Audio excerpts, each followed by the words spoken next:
బెండ విత్తనాలు.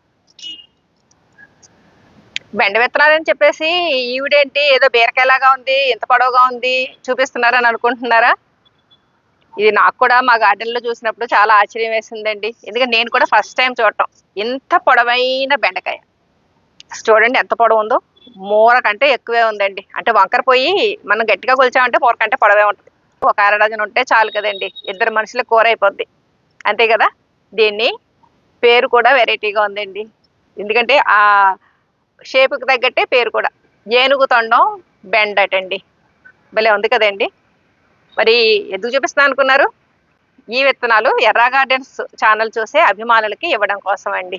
హ్మ్. ఇటువంటి మొక్క ఒకటి వేసుకుంటే చాలండి మనకి. మనకి 12 ఇంచెస్ పాట్ ఉంటుంది కదా! అలా గాని లేదంటే 20 లీటర్ల బకెట్ గాని అసలు నేలలో వేసేస్తే చాలా మంచి కాపొస్తదండి. ఒక్క మొక్కే వేసుకోవాలి. అంటే 20 లీటర్ల బకెట్‌కి గాని, 12 ఇంచెస్ పాట్‌కి గాని లేదంటే బ్లాక్ టబ్